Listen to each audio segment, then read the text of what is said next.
الحمد لله وكفى والصلاة والسلام على رسوله المصطفى وعلى آله وأصحابه أهل التقوى.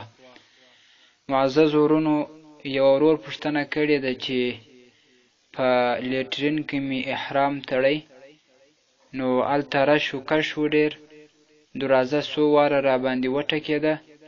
البته ما ډېر تلوار کوی، نو په دغه وجه باندې احرام پر کموټ باندې راڅخیله سو. د هغه وروسته راووتلم، په هغه بې اودسه احرام کې مې طواف وکی. نو آیا پر ما باندې اوس دم واجب دی یا بیرته عمره د سره وکم؟ محترم وروره، د جامع یا د بدن یا د احرام پاکوالی دا سنت عمل دی. د دې په پرېښولو سره دم یا صدقه یا بل شی نه اوړي. او کم چې طواف دی هغه فرض دی، نو طواف چې په مردار احرام کې وکړل سي، نو په دغه سره هم دم یا صدقه یا کم بل شی نه لازمیږي، ځکه چې په دور مختار کې راځي او طاف لصدر جنوبا او حائزا او للفرز محدثا. داغه شرح رد المحتار بیا لیکي: قید بالحدث لأن الطواف مع نجاسة الثوب او البدن مکروه فقط، چې طواف په نجس جامه کې او یا نجس بدن باندې صرف مکروه ده. او دا شان کنز الدقایق چې کم دی هغه ولیکي: وصدقة لو محدثا للقدوم والصدر.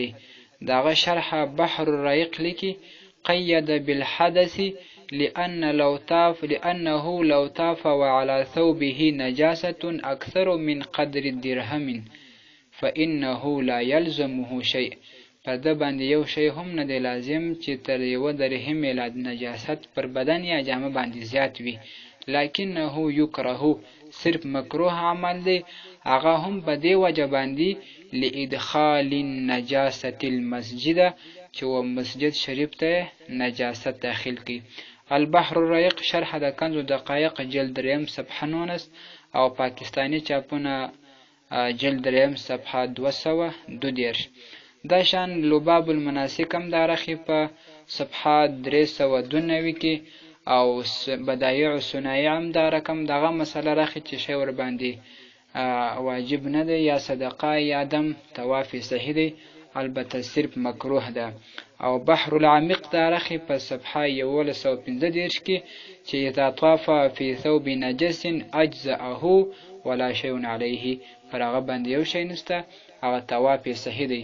البته چې کم المنځونه په دې کې کړي دي، عدل منځو وخت په یاد دی چې دا خو چې ما احرام تړی دا هغه وسخه د نجاست پر جامه باندې لګېدلی دی، که تر درهم زیاتو چې کم المنځونه کې کړي د عدل منځو اعاده دی وکړي، هغه دې بیرته راوګرځوي.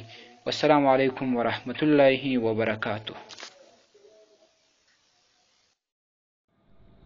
لطفاً د معارف الاسلام د یوټیوب چینل په دې ډول سبسکرایب کړئ.